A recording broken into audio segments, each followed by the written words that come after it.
Hi, third graders. It's MsLauri. I just want to say I miss you guys a lot and hopefully we'll be back in school real soon. Anyway, today we're going to look at art by Marc Chagall. Marc Chagall was a surrealist artist. He was born in a small town in Russia, but he was also of Jewish heritage. So let's take a look and we'll talk a little bit about what surrealism was about. So, like I said, Marc Chagall was a surrealist, and surrealism was a 20th century avant garde movement in art and literature which sought to release the creative potential of the unconscious mind by irrationally combining unlikely images together. So, you can see in some of his paintings, for instance, in this painting right here, see how there's a goat, like a human goat. He's playing the violin over there. You can also see where here we've got a wonderful, looks like there's an egg as the sun, right? So again, using things that really exist in unique ways. And the other thing he liked to do is he also liked to change proportions of things. Look right here at this gigantic chicken, right? It's as big as the humans are. And you can see again, the fiddler here on the roof. Look how big the fiddler is compared to the roof.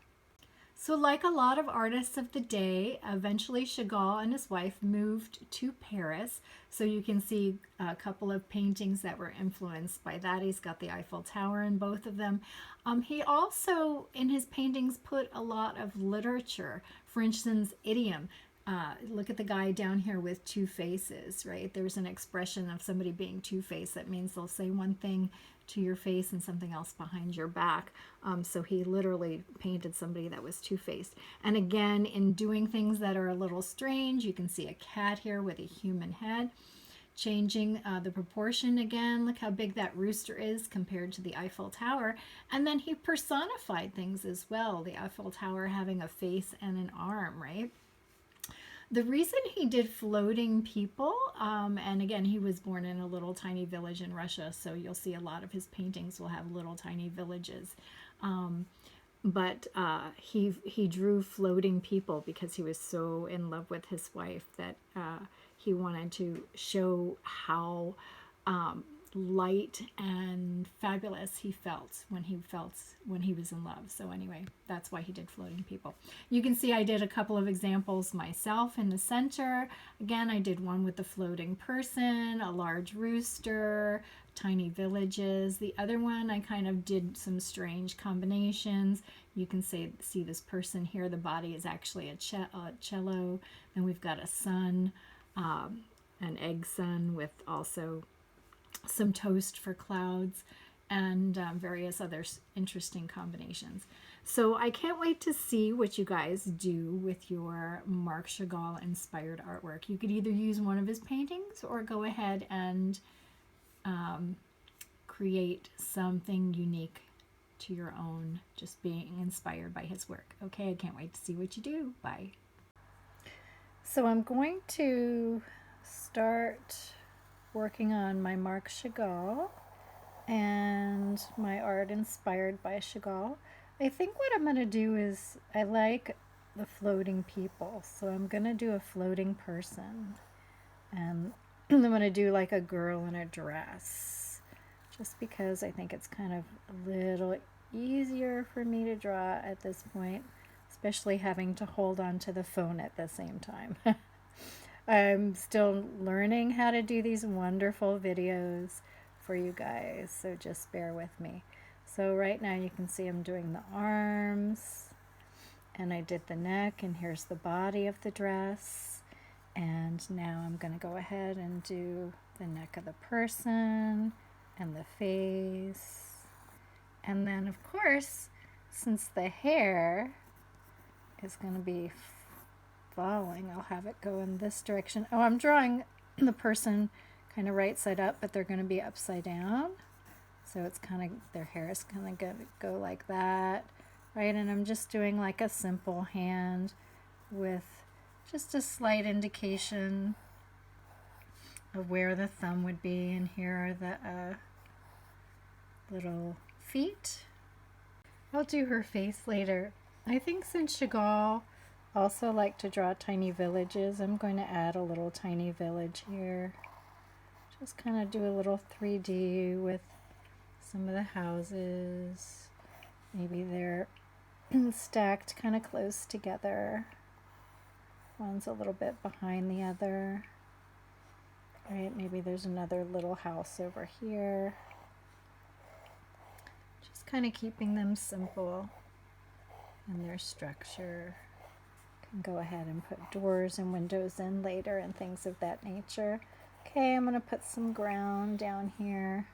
Because remember, this person's floating. Because he liked to draw the floating people. Then maybe I'm going to go ahead and have the road come around this way to the front. So maybe there's a little road that comes down this way. Right? Maybe I'd go ahead over here and put some more some mountains in the background. Now again, Chagall, one of the other things Chagall liked to do is he liked to make things that were really like out of proportion, right? So maybe I'm going to go ahead and do, I know he liked to do roosters a lot. So I'm going to go ahead and do a big kind of Chagall rooster up here. And if it's this big, this far away. And when he did eyes, he kind of made the eyes like really, really long. So he made really long eyes. I'm going to have to erase some of the mountain, but that's okay. I can go ahead and do that later when I'm ready to erase. And then I'm going to make the little crown for the rooster there. Right, his wing. And put the little feet.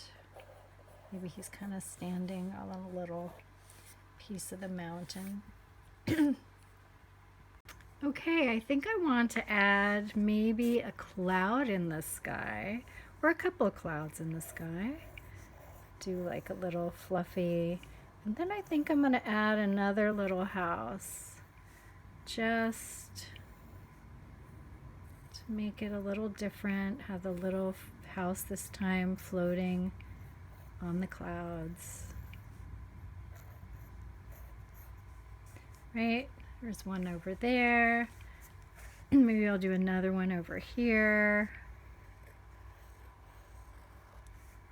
Again, put my little house coming up that way. A little bit of perspective in it. And I think I'm going to do a nice big sun. Right, coming all over the back here.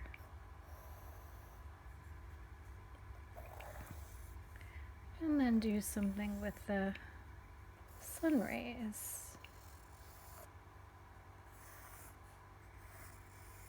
Maybe I'll turn the sun rays into tadpoles. They kind of look like tadpoles. That was just, didn't plan on that happening. Tadpoles. They also called them, when I was growing up, pollywogs. It's kind of like, you know, before the frog turns into the frog. There. Okay, I kind of like the way that's turning out. I'm going to go ahead and add her face. And again, it doesn't have to be super duper realistic. Just putting a nice little expression there. Okay, so I'm just finishing up her face. And I think I'm pretty happy with the way this has turned out so far. Don't forget, of course, to sign your artwork. And now my next step would be to go ahead and color in. And again, for coloring in, feel free to use colored pencils, crayons, markers, whatever you guys have at home. Can't wait to see what you do.